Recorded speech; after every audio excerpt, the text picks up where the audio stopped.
Why, hello there, dear listener. I am your host, Erwin Blackthorn, and this is the Dirty Lore House Podcast, coming at you with all the deliciously nutty, dirty lore. Today, we're going to talk about filthy capitalism and how to sell your products as an artist, most likely as a author. You see, I specialize in authorship because that's what I've done in the past. And when I say specialize, I just mean I suck less at it than the other things that I can do. I can kind of do pixel art, not very much, don't know how to sell it. I can kind of... I was going to say I can kind of do music, but I have no idea what the fuck I'm doing with music. And I kind of know a thing or two about game design, but heaven forbid I try to learn how to program anything. So if anybody's looking to program, look somewhere else. This is going to be mostly about authorship, books, selling books, trying to sell them as a writer. Some people think it's difficult. It's not. The difficult part is not messing up on your initial marketing, which is your actual product. Your actual product is the book you're going to be writing. So naturally, you want to write a good book. But writing something good isn't the same thing as writing something that is intelligent or realistic or whatever the heck somebody wants to consider as good. Because good, in this sense, is subjective, and most people don't know what the fuck the audience wants. Which is very important, because you're supposed to know what the audience wants in the first place, because they're the people who are going to be buying it. But don't worry, we're going to be explaining all of that and more in today's episode. Episode 2, I'm already trying to lecture you, huh? Here's the thing. You need to know about what capitalism is in the first place, just to understand how you're going to be a good salesman, because to be a good salesman, you need to know what you're doing. To know what you're doing, you need to know about economics in the way that's going to be affecting you. I just want to explain capitalism first. I'm going to explain how to sell a little bit better, not the whole entire shebang. I'm not going to go into full detail, but just a very basic, broad idea so you can get, some pointers here and there. And then after that, I'm going to be explaining some areas that many people fail, but a lot of people are trying to get into. I'm going to go into some statistics. I'm going to go into some data. Okay, some data is going to be thrown at you, so be ready for that. It's going to be later. So, first off, capitalism. What is it? Well, in a nutshell, capitalism is when a private owner owns the means of production, right? You have a private person, an individual, not public, and not a corporation, because corporations are public. They're public entities. They require the government to exist. Corporations aren't a single entity. It's separate from the individual, even though it's sort of treated as a person, but it's not a person. It's just treated as a person in a lawsuit, not like in real life. It just has able to own a bank account. That's about it. You know what I mean? It doesn't have... It's not like a corporation needs health insurance or, it's not like a corporation goes to the movies or anything, or can have a baby or something. I guess corporations can be blamed for murder, but, that's like in the lawsuit thing. And when it comes down to the lawsuit, they sue the corporation, the person who started the corporation, they don't get in trouble, so then the punishment goes towards the business, and then the business gets the fees instead of the owner. And that's why a lot of people make corporations these days, because if you don't want to pay those fees from your own bank account, you then have the corporation get sued for something like fraud or copyrights or what's the other one thing? Defamation or something like that. And that's something that a lot of artists need to know, because if artists are at fault for something like copyright infringement or defamation, because, even though you have freedom of speech, you can still be sued for making fun of somebody in a non-legal way. Like, just recently, Kyle Rittenhouse, he got free from all the charges for shooting a bunch of Antifa people. And then, like on the news, Tucker Carlson, he's like, who are you going to sue first? And he's like, I'm going after all the news media that was calling me a murderer. And I'm like, oh, fuck. That's a lot of people. I'm like the guy from Kung Pao and the Fist. I'm like, that's a lot of nuts. They're not going to survive. They have no defense. But they're corporations, so, they're going to be chopped to bits, but they're still going to have a little bit of bits at the end, and they're going to regrow slowly. But I don't know. Of course, CNN, I don't know if CNN's going to survive that. But that's pretty much a corporation. And you don't have to worry about that too much if you're just going to be like a small-time business person. But just remember that this is separate from a capitalist or a typical business owner. Which you're going to be a business owner if you want to be a single indie publisher of your own stories. And that's it. Which is a lot of indie authors. If you have other authors working under you, you're going to be considered something like a small publishing, or what's that word for it? Yeah, they call them small or medium publishers. And then there are these other people, these big corporations, and there's only 5 of them. They call them the Big 5. The Big 5 you don't have to worry about, but you just have to remember the Big 5 are the traditional publishing industries. These are the publishers. They've been around for generations upon generations. They've been here since, I guess, the 7th day that God created the world. They've been here for a fucking long time. I think they started in England or something.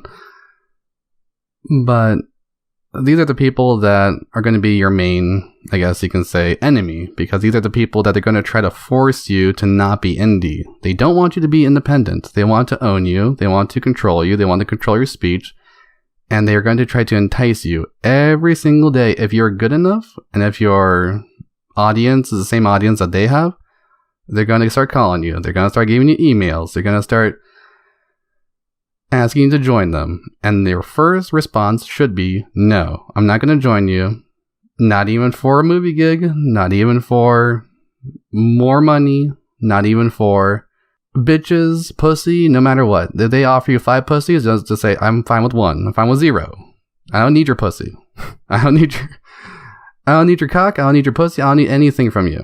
You know why? Because that is the trick. That's the demon's deal.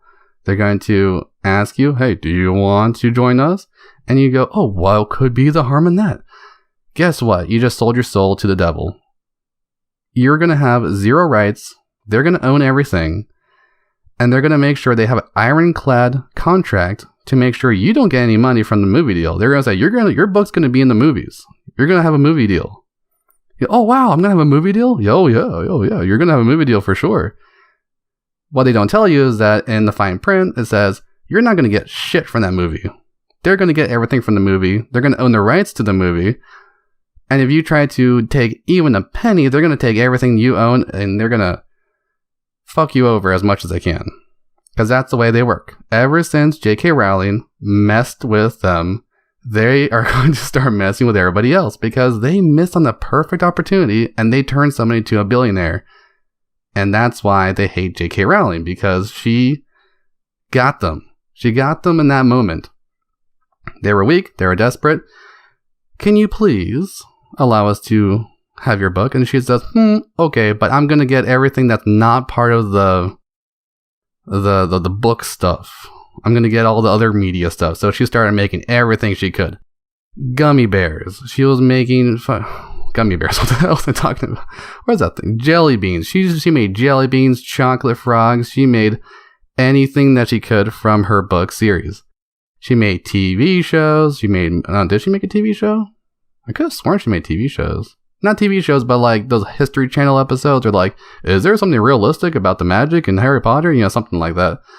And she was having these like card games. She had video games from every single console. She had it on PlayStation 1, 2, everything. Oh my god, it was everywhere. It was a Harry Potter fever all throughout the 90s, 2000s for like 3 decades. We had nothing but Harry Potter paraphernalia thrown around. And she owned every single bit of it. She probably had like some percentages here and there, but you know what I mean? She is a billionaire because of that. All the merch, all the stuff that she was selling other than her book, that's it. That's where she made her money. Not from the books, from the stuff around the books. So the next time you want to think of how to be a good writer, just think. I'm sorry, not a good writer. To be a good author. If you want to be a good author, you have to think, what would J.K. Rowling do? She would make sure she makes things other than books. And that's not quite a rule, but it is a good thing to look into. Don't just stop at books. Why should you? You have more options.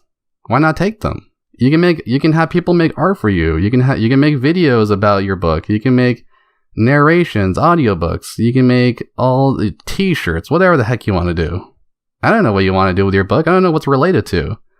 But I'm going to get into this part a little bit later because her book was mostly about fantasy. It was a fantasy world based on Earth. British, whatever the heck that is.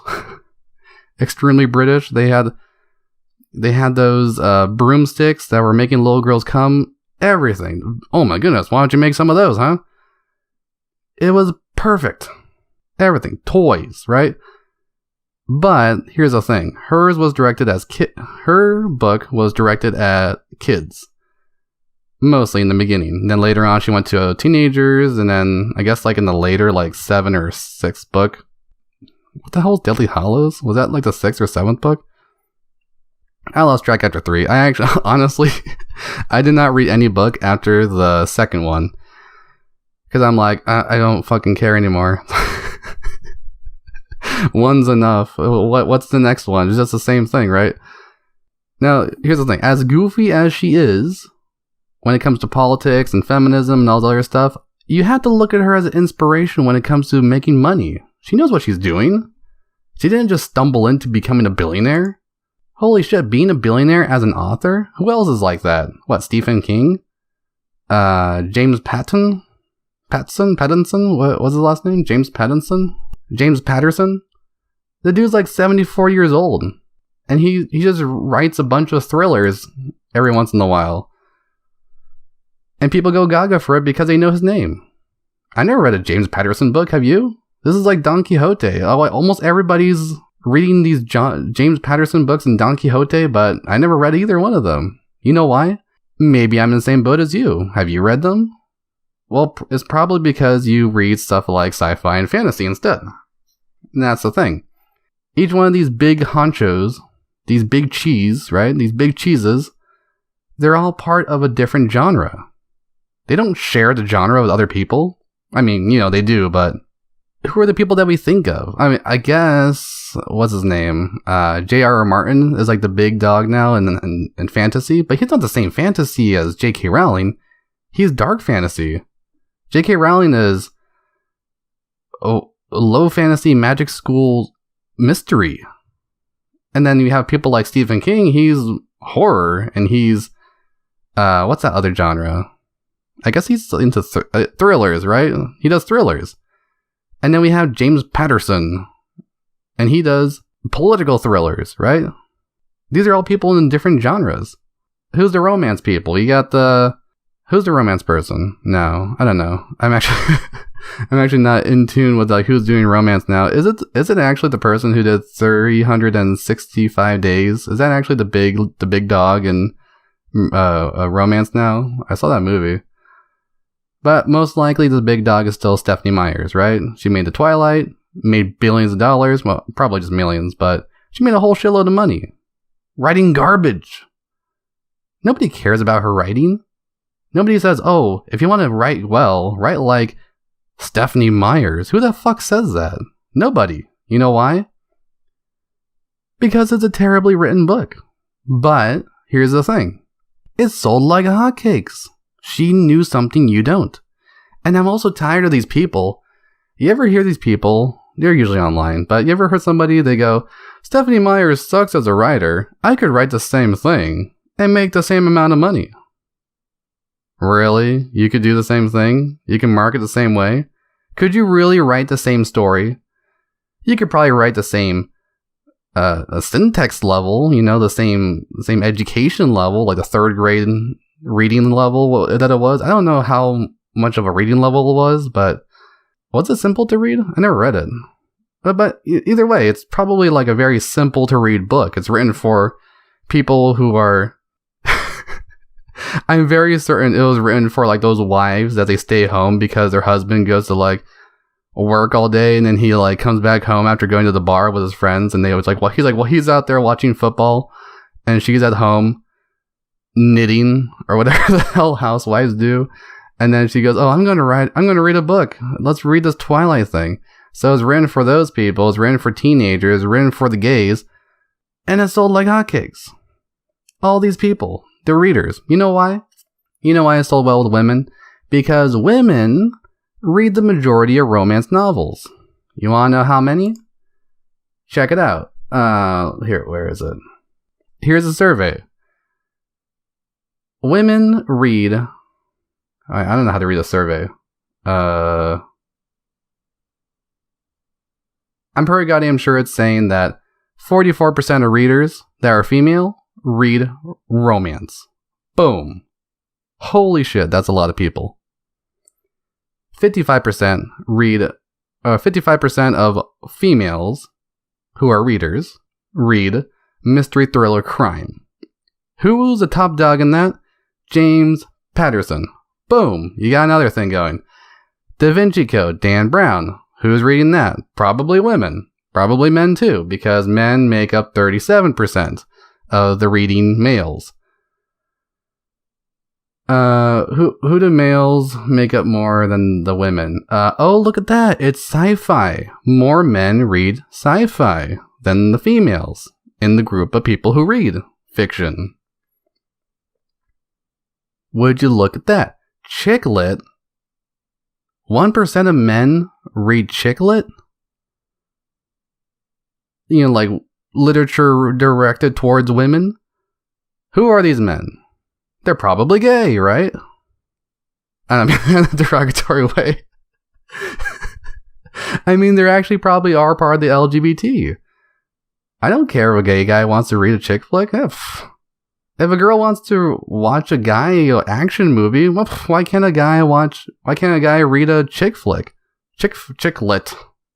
Every time I say chick lit, it sounds like the Mexican chewing gum.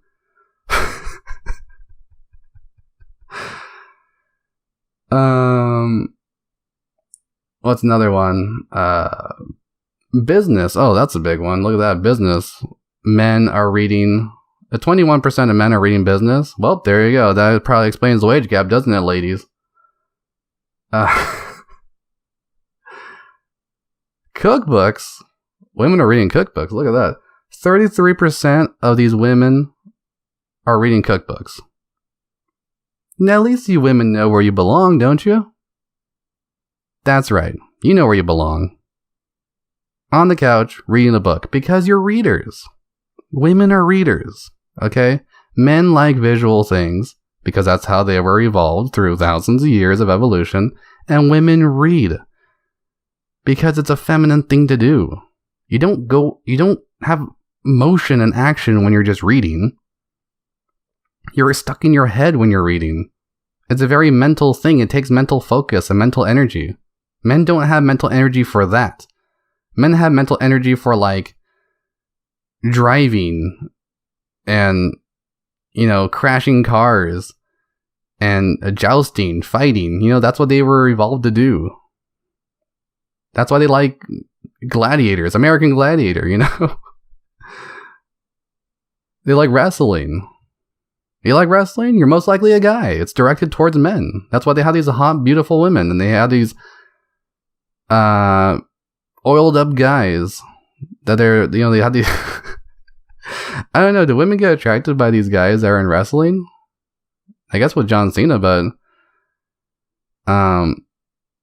I've always thought of John Cena as, like, a chimpanzee if they, like, shoved his head into, like, a square. Like a SpongeBob and a chimpanzee combined, and that's how you get John Cena's head. He's not an ugly dude, it's just, you know... I don't know. That jarhead. I hope he has fun in China. So, we have... What other ones do we have? History. Men are more interested in history than women. Fantasy. It's almost neck and neck, but a little bit more women like fantasy. But here's the thing. This survey doesn't say the whole picture. There's different kinds of fantasy, right? You have fantasy like wizard schools, magic schools. And then you have other fantasy like dark fantasy, Lord of the Rings, high fantasy. You have the dark fantasy is like Game of Thrones, but it seems that, I don't know, I think mostly guys like Game of Thrones, and then some women do, but women, they only like it for like certain things. They don't pay attention to the whole thing, just like a couple of things they pay attention to. While the guys, they're just only paying attention to like the murder and the sex scenes, and then the women, they're like trying to pay attention to like the little kid, and like, oh, the little kid, I've never seen the show. I'm revealing everything here, folks. I had never seen the show Game of Thrones. I never read Twilight. I didn't know what chick lit is. I never seen a chick lit book, honestly. Health and wellness? No. But as you can see through this little explanation of these studies, this survey, there's differences in how people view books. There's differences based on gender. There's differences based on sex. There's differences based on even race. But not race like the race, like the skin color. I'm talking about like culture, because each culture has their different focuses. Just look at Chinese people. Every single one of their movies from Hong Kong is a martial arts movie. They don't have that many explosions. They have people punching each other like crazy and kicking and flying, using swords. They have those movies where they're like in that era. I keep forgetting the name of the era, but it's when they had like the long ponytail and like the front of their heads shaved off. They had that. We don't have that in the West. Only when we try to be a weeb and we try to copy that, but then we fail. The West can't do that kind of thing. The West can't copy the East, but the East can easily copy the West. Do you know why? Because the West has their own specific philosophy. Western philosophy, Western aesthetics, Western ideology is nothing like Eastern. We don't understand them. As like a big, huge Western group, we don't know what the fuck they're thinking. We don't understand their culture. We don't understand anything about them. They're foreign to us. They're from another planet, according to us, because we don't understand their basic core aesthetic. And that's the problem with being somebody who wants to copy something from the East. And that's why I really don't like it now that we have all this fantasy where people are saying, I'm going to make a fantasy about China. I'm going to make a fantasy about India. I'm going to make a fantasy about Japan. It's like, do you even understand anything from it other than what you saw from their media from now? Do you understand anything from it? Most likely no. Because you don't even understand their basic core philosophy or their basic core culture. You only understand the tiny things outside the culture, but you don't know the core of it. I don't know the core of Chinese culture. I've never been to China. I'm not Chinese. Oh, I've been to China once, but you know what I mean. I never lived there. So that's the thing. At least when people say stick to what you know, this is one of those things. You gotta stick to what you know because you don't know what the hell these people are thinking. And you're going to make yourself look like a fool, especially if you're going to be one of those woke, own voice people. Like, could you imagine being a Chinese person from America trying to write about Chinese people from China, like ancient China, and you know nothing about how they think? You know, not to start throwing fire or anything, not to start not to have any shots fired, but this is why people like Zhiran Zhejiao, I feel like she's going to be canceled pretty soon. She's going to get canceled because she's trying so hard to say what's authentic, what isn't, and she's not from the place, and she's going to miss something. It's going to be something she's going to miss, and that's what's going to get her canceled. And they're going to say, you're not a real Chinese person, you're Canadian. It's going to be something. Just wait and see. It's going to happen. I'm not saying I want that to happen, but it's going to happen. So that's why you have to make sure you're going to be selling properly. How do you make sure? Well, number one, know your audience. Study them. And don't make yourself your own audience. Having yourself as your own audience is the worst way to sell. You're not writing for yourself. You're writing for money. There are people out there who are going to give you money, and you have to know what these people want. How do you know what these people want? Well, it's simple. You look up what's selling. What's a genre you can do? Oh, that's an even more important thing to do. Understand what the genre is in the first place. I can't tell you how many people are like, I don't know what fantasy is. but I'm going to do something like magic realism. Really? You're going to do magic realism? You don't even know what fantasy is? That's the problem with postmodernists these days. They don't know what anything is. They look at a word, it means whatever I think it means, and then they go off on their own goofy way. And they fail. And they go, why did I fail? I don't know, because you went in there blind. You blindfolded yourself on purpose. And now look at you. You saw what happened. You know these people. You know who I'm talking about. And I'm telling you this because I used to be one of them. I have a book. Yes. It sucks. Yes. Totally sucks. It's awful. I don't promote it anymore. 10 years ago, whenever the hell I wrote it, I promoted the fuck out of it. Or, whatever my efforts were. And it did nothing for me. You know why? Because I didn't know who the audience was. I didn't direct it at anybody in particular. I just wrote something that I thought that was impressive, and then I threw it out there. Nobody wanted it. Okay. Lesson learned. So don't think I'm trying to talk on down to people. I'm at the same level as you are when you were starting. I just decided, hey, maybe I should learn how to sell things. Okay, now I know how to sell. Now I'm studying into how to write it. And I'm going to write my book. And then the second I write the book, I'm going to know who to sell it to, who's it for, how I'm going to sell it, and how I'm going to promote it. I got to plan all of that before I even write the damn thing. And you should too if you want to write better and if you want to sell better. So that's the core thing. You have to learn who your audience is. Your audience is important. And then rule number 2. You have to know what your goal is. How much do you want to make? How much do you want to sell? How big is your group? How big is your audience? How much money you're going to put into it? Do you have any money to put into it? How are you going to survive the journey? Do you have anything equipped on you to survive this journey? It's a very treacherous journey. Imagine yourself like Frodo, trying to venture out towards Mount Doom, right? They didn't go with nothing. They had to pack up all this bread or whatever the fuck they were eating. I don't know. They had they had marijuana and they had bread. And they had water and stuff. No, they didn't pack water because they went to springs. What am I talking about? Smeagol had to eat a raw fish. Alright?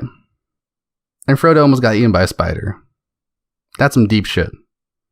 That's some heavy shit right there. That's what you're going to be dealing with when you're going out there with almost nothing. You're a little hobbit trying to venture across Middle Earth with nothing.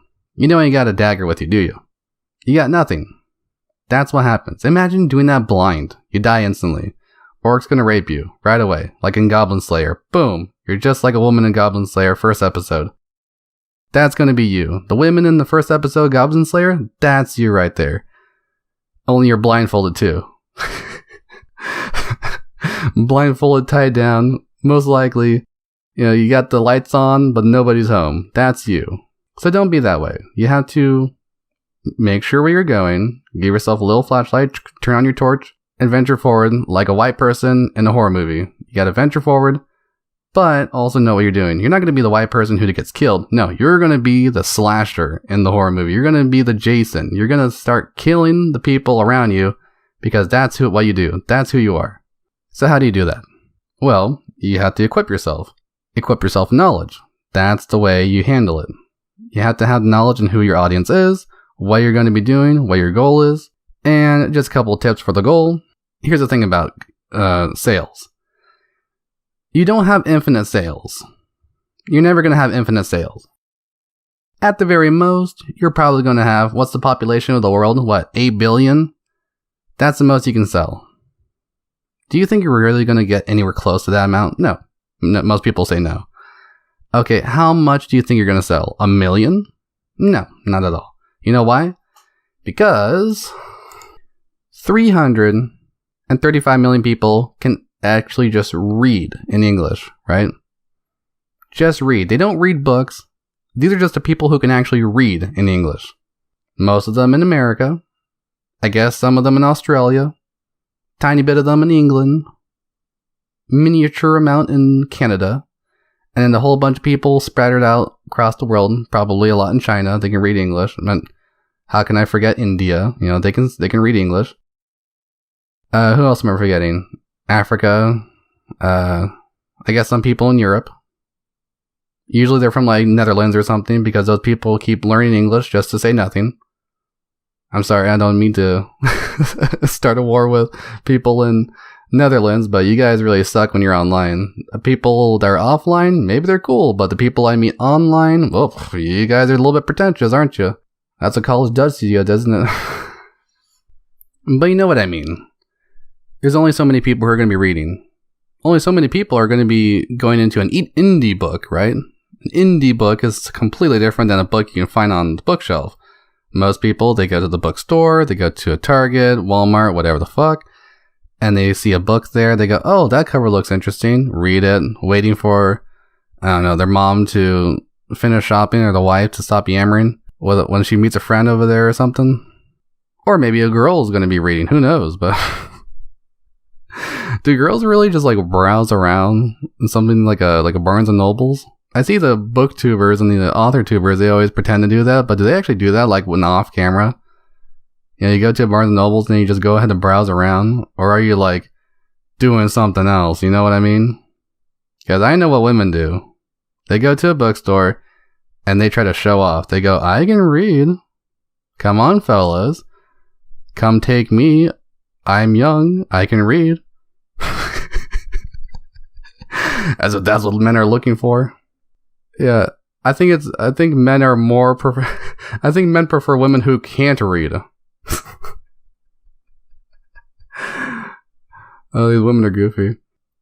Oh, so here's a couple more numbers. They're going to surprise you. So, a huge chunk of books that are coming out are indie, right? More books are coming out from the indie side than the traditionally published side.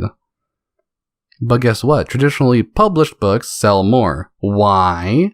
Because traditionally published books they're actually sold well. They know who the market is. They know who the audience is. They have an established audience. Indie authors are just throwing shit out there, hoping that something sticks. But you're not making anything sticky. You have to make it sticky, okay? I know that makes sense, but you have to have something that hooks in the reader, and that's usually your story. That's usually your cover. Usually something that will interest them. And this is why, I hate to say it, this is why erotica sells like goddamn hotcakes. Erotica sells fast. It sells strong. It has a lot of niche inner subjects in there. What's a niche subject? Who's that person that sells those random erotica stories about like, help, my boyfriend turned to Bitcoin and now I had to fuck his ass or something? Like, what's it called? Chuck Tingle, that's it. Chuck Tingle books. They filled in a gap. They filled in a hole. They filled in a vacuum, a need that people had, and they didn't even know they wanted it. And that was bizarro erotica. Alright? Bizarro is actually a pretty good genre to get into. If you want to get into an indie genre and you want to start selling, check out Bizarro. It's something to look into.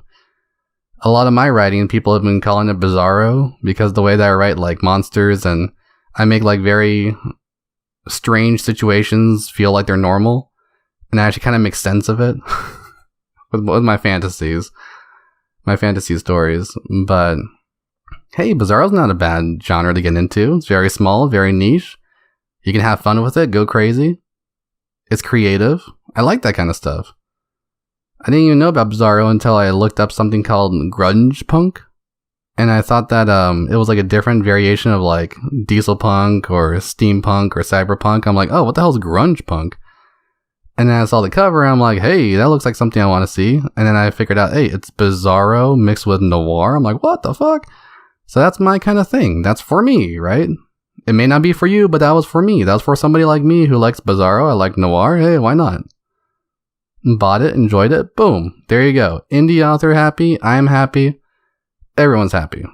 That's how you gotta do it. You can't make it just for yourself. You have to know who your audience is.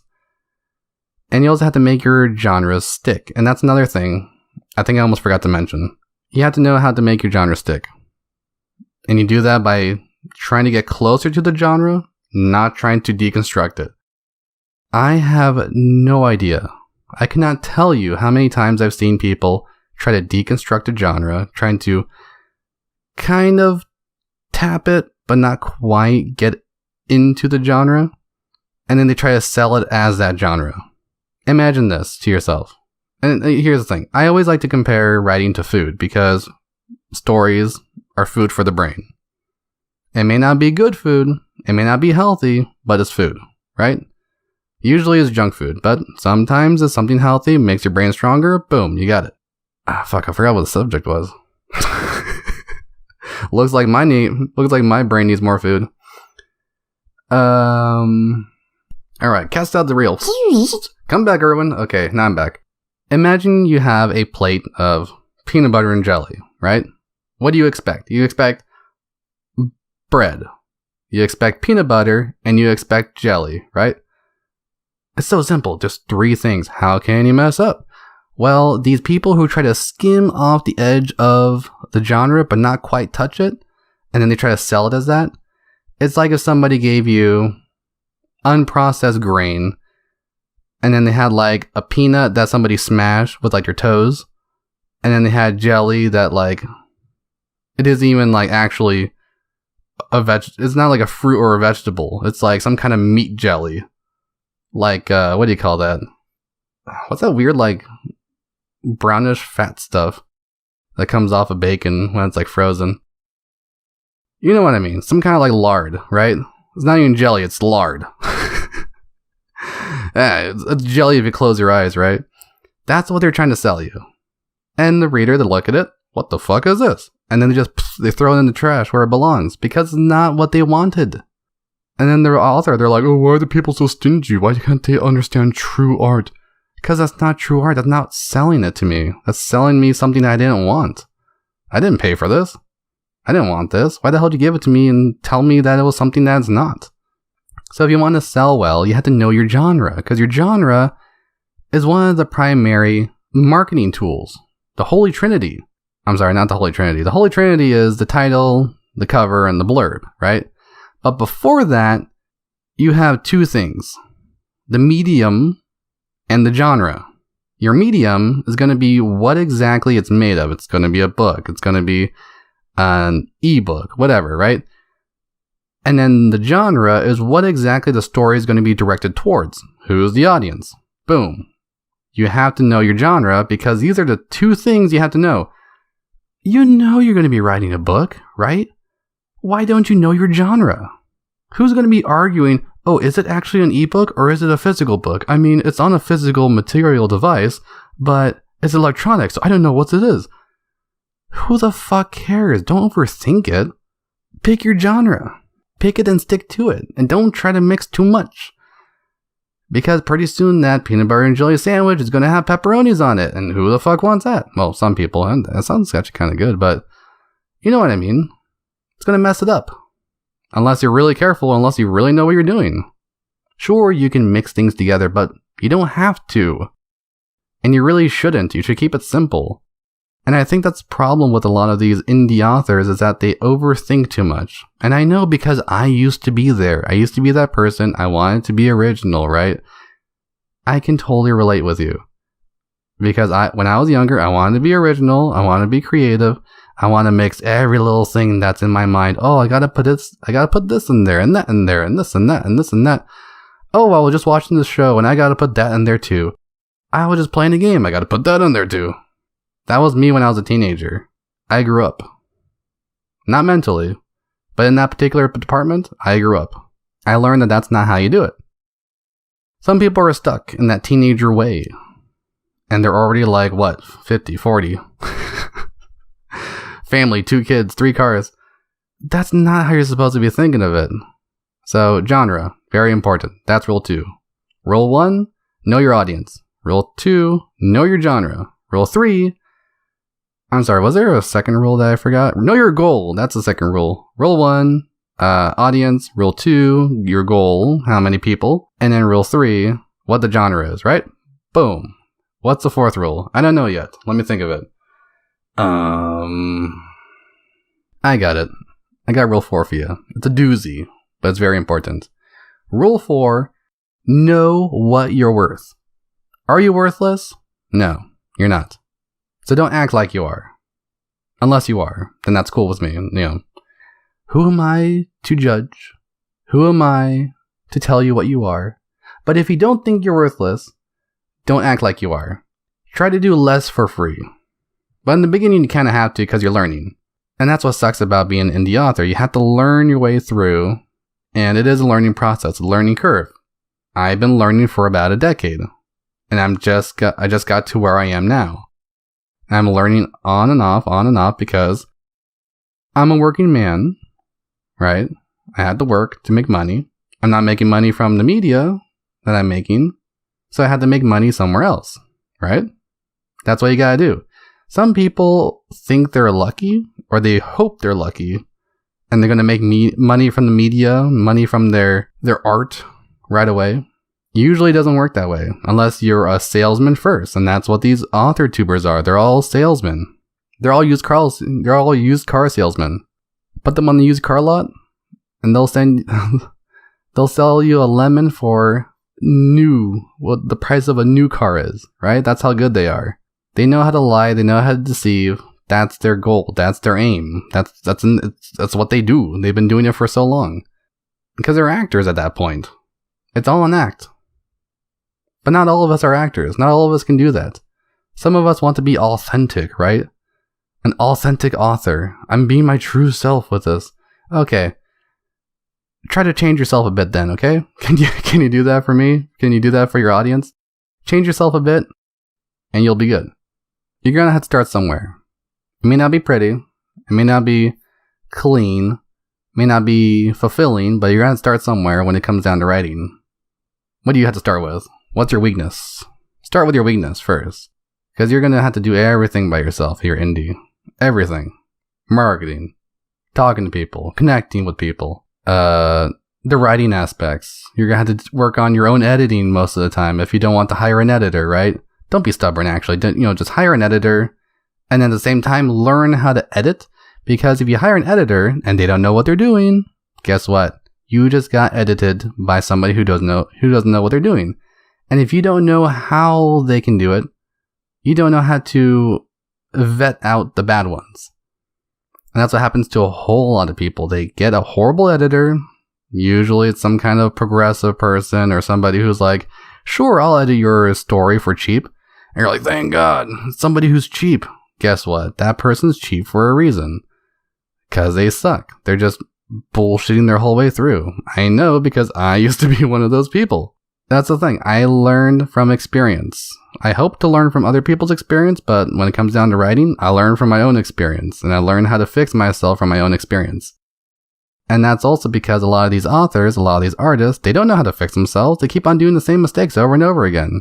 So you have to learn from their mistakes, if you can notice it. But that's the whole key thing, is to notice the mistakes.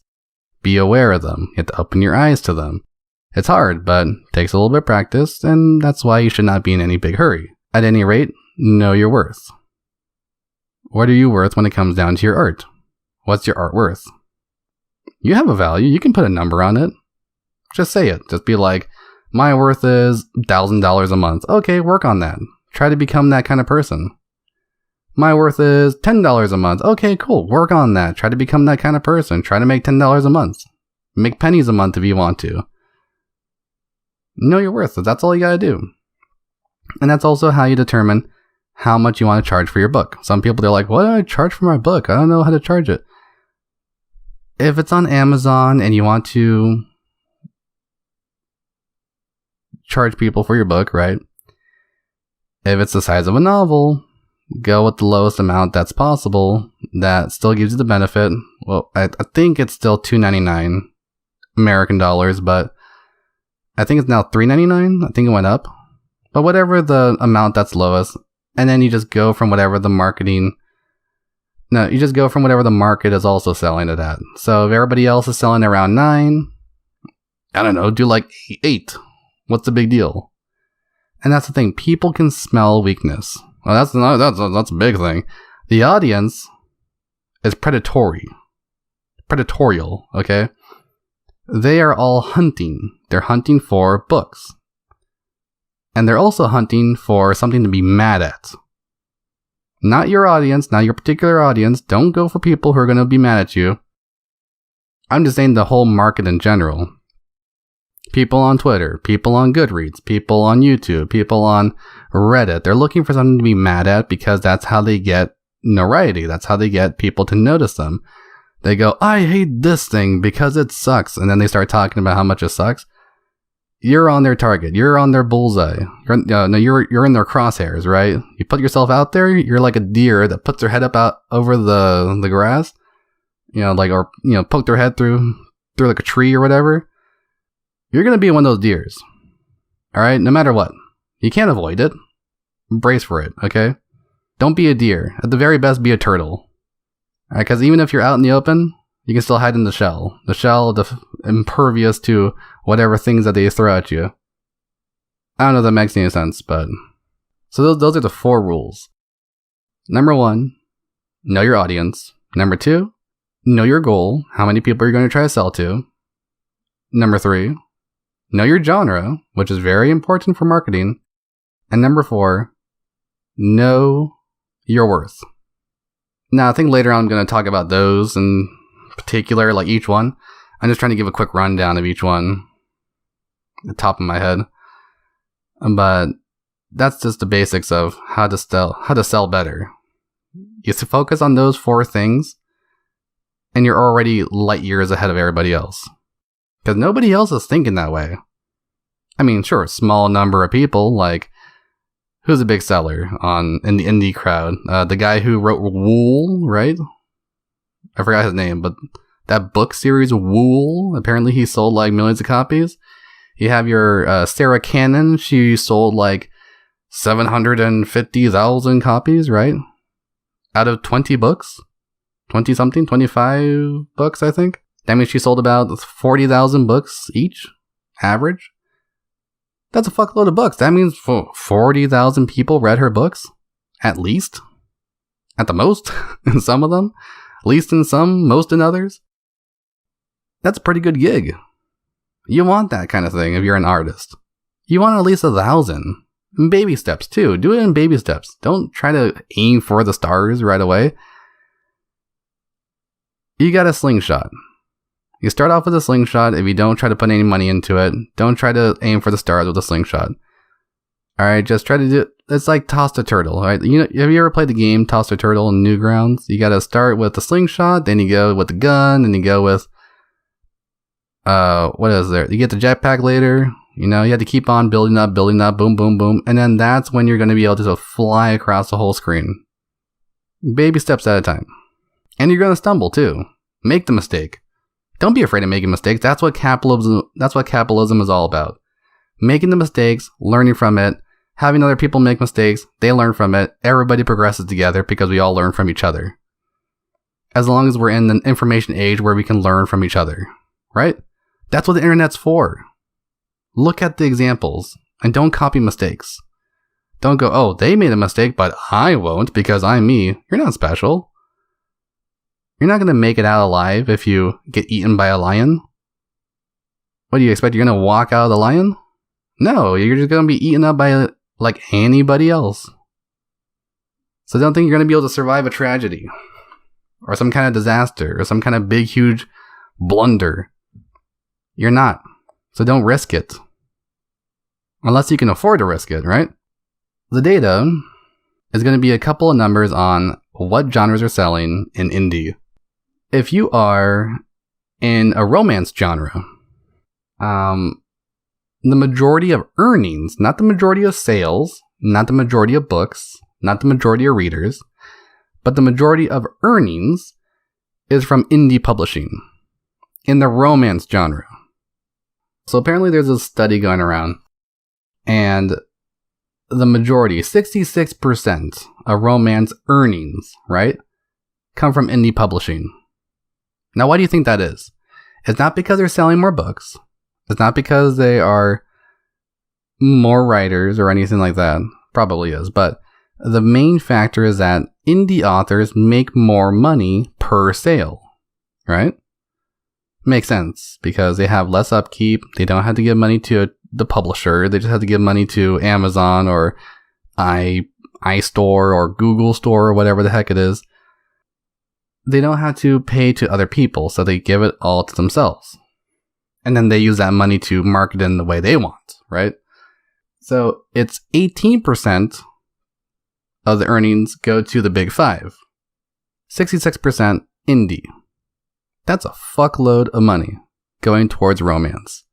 And I think I know why. Because they included erotica into the romance category, because technically it is part of romance. It's a more adult, quote unquote adult romance, right? If you want to make the money that the people are making in indie, you're going to have to write erotica. It's not pretty, okay? It's dirty work. It's a dirty job, but someone's got to do it. Someone's got to do it, right? It could be you. Think about it. If you really want to, but you don't have to. Just remember, it's not going to be the cutesy-wootsy romance like a Notebook or Fault of Our Stars or anything like that. People aren't going to be reading that like hotcakes, right? It's going to be hardcore erotica, crazy shit, bizarro nonsense, right? It's going to be wacky stuff. And you're going to have to follow a niche. That's a deceiving statistic, more or less. Some people think that indie is selling well because authors like, who was it? Megalator and Jenna Moresi, they consider their books as romance. And then so people are like, oh, romance, that's selling. Hey, I can sell a romance just like they did. But guess what? They are, wait. You call it like a hybrid genre, right? So they have more than one genre. Those two, they wrote books that are copies, just bold-faced copies of Hunger Games, but not even good copies. They missed all the important tropes and themes and everything. They just copied the whole Game of Death thing, right? Let's look at this one. 54% of revenue, earnings, whatever the fuck you want to call it, that goes to the big five when it comes to mystery, thrillers, and suspense. 23% goes to the indie. What does that tell you? It tells you that mystery, thrillers, and suspense are making less money in the indie crowd. Why? Well, who the hell is actually looking for that as a niche product? There's no niche mystery, thriller, or suspense. That's very mainstream, so it gets stuck with the traditionally published people. Because the mainstream audience is looking for those things at the bookstores and on Amazon. They want to find the coffee book table. Actually, I don't know who. I only know a couple of people who read mysteries and thrillers and suspense, but it's like, I never really hear women reading it. I always hear men reading those. I always hear women reading romance, but I never hear about women reading mystery, thrillers, and suspense. But apparently, according to the last statistic I was looking up, women make up the majority, so I guess it's for crime specifically. And that makes sense, because women, they do like justice. Justice, the symbol for justice is a blind woman with a sword and a scale. It's a woman for a reason. Justice is feminine. Alright, people don't like to hear that. People don't like to admit to that. I'm going to get more into symbolism in another episode.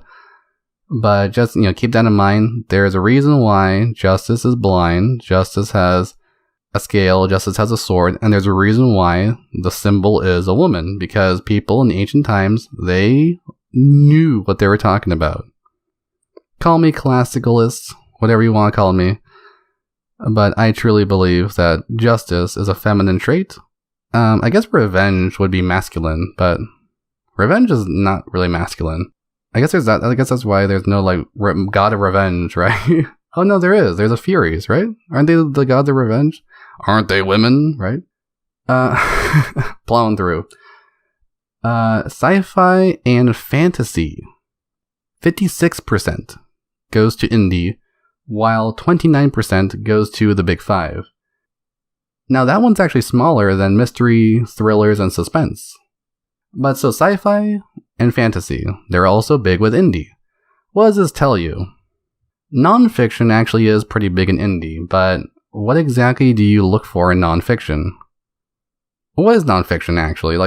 That's such a broad term. It's like, what, memoirs? But people don't care about memoirs unless you're actually famous. Philosophical books, political books, right? It's probably going to be all political books. Like, what, didn't Ben Shapiro write a book or something? Probably how to get rich quick schemes and self-help books from new age spiritual cult leaders. Those are probably the people selling the most in the nonfiction section. Those in like crypto people. Oh, learn how to crypto trade. In this book that's like 10 pages long. Pay like $10 for it. And then it tells you like very basic stuff you don't need to know. But that's the thing. Indie is ruled by romance and sci-fi and fantasy. Guess what the genres are that I know of. Romance, sci-fi, and fantasy. I know about speculative fiction. Okay, horror, I don't know where it fits in there. I think it's mystery, thriller, and suspense. But those are the main genres you're going to be looking at when it comes to writing indie. Sure, you can go into nonfiction. Sure, why not? But are you really going to go into something like children's novels or literary fiction? Are you going to try to pull that stuff that people did in ye olden days? Stories that are like slice of life or something? Is LGBT really a genre you want to get into? I still don't know what the hell. I know I was making fun of this last time, but what the hell is LGBT as a genre? What do you do? I'm still puzzled. I looked into it. I read it, the whole thing. Look, I'll read it to you right now. LGBT genre. LGBT genre. Yeah, put a rainbow on your book. Let's see if that sells. LGBT genre. LGBT themes. Apparently it's part of science fiction, fantasy, horror. LGBT is a protagonist or a major character or explorations of sexuality or gender that deviate from the heteronormative.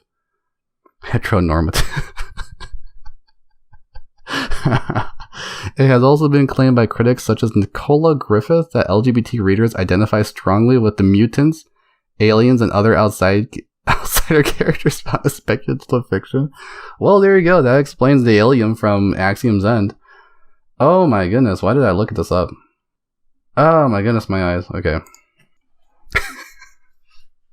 Well, that was gay. But you know what I mean. You're going to want to focus on the genre. You're going to want to know what this genre is. And this is also why I like to talk about genres when it comes down to writing essays and telling people advice. It's like, look up your genre first. Know what the hell you're writing first. Just because you want to get into fantasy doesn't mean that the word fantasy even really means anything. You have to find a more specific version of fantasy. You know, Star Wars is different than Lord of the Rings. Why? Because Star Wars is space fantasy, and then Lord of the Rings is high fantasy. Epic fantasy, even. Arthurian romance. It's like, do you really want to write Arthurian romance? Do you even know what that is? Arthurian romance is from like the 1800s. It involves British mythology. Do you even know British mythology? Do you know where England is? Can you point to England on a map? If you can't, why are you getting into that? Do you know the history of it? Look into the history. Just look into the history of any fantasy or romance or mystery. Do you even know where romance comes from? Do you even know what romance is trying to be? I swear, I see so many people trying to write romance these days. Oh, it's like they don't know what it is. They think romance is just a relationship, slice of life. It's not. It's something far more than that. It's, dare I say, idealistic for the most part.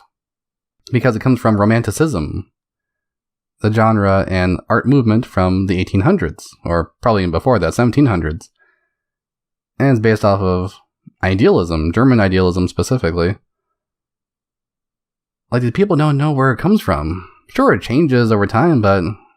And that's why I talk about punk genres, specifically. Because punk genres are the way that you're going to be relating to a lot of indie people. People who are against corporations. I hope that I kind of like revolutionize the punk genres, because there's so many people who go, I don't know what the punk genre is. I don't know what cyberpunk is. I don't know what steampunk is. Nobody can know. I don't agree with any defined definition, any like structured definition of it. It can be whatever the heck you want it to be. And there's me, and I say, no, that's not how it works, because guess what? You try to sell toast mashed peanuts with bacon fat, you can't call that peanut butter jelly, can you? Give them petroleum jelly. And you're still not going to give them peanut butter and jelly. Give them jellyfish. You're not going to give them peanut butter and jelly. It's not what they wanted, even if it's in name. In name only, you know? Sino. Like the Chinese Sino. Steampunk in name only, right? Keep on listening to this podcast. Keep on getting updated into things like genres. And you'll be light years ahead of everybody else. You'll be way ahead of everybody. You'll have way more progress, way more benefits, way more ability in selling. So, because my main focus is writing, I do want to start talking about how to write better for the next episode. I couldn't get into this one. I can barely get my capitalist thoughts centered for this one. Capitalism is a big subject, and selling is a big subject. I'm not going to cover it only in one episode. Alright, there's no way I can do that. If people have any questions, definitely ask me. I know I'm rambling in this one. I'm all over the place with this one. So if anything you want me to clarify, you want me to explain a little bit better, go into more detail, definitely let me know in the comments. Anywhere. And I'll do my best to answer it, because I do want people to learn more about the actual art of selling rather than simply the art of writing. But next episode, I'm going to be telling people a little bit more or less about how I write, and also how you yourself can write better. And I have touched upon this here and there in my writings, but you know, who's going to be reading through all that? It's better to just listen to somebody ramble on about it. So next episode is going to be, you know, for sure, I already have this planned out. I didn't have this one really planned out, but I have the next one planned out. It's going to be me talking about writing, the actual act of it, how to refine it, and not just refining it, but purifying it, because I'm going to be telling you about how to write in an alchemical way. It's going to sound crazy. It's going to sound kooky. It's going to sound like I'm talking to you from the olden days, you know, ancient times, but it's been proven. It's how writing started. It's how we make classics. It's how we've always handled writing throughout all the ages. And people don't get it. So expect that for next time. So, till next time.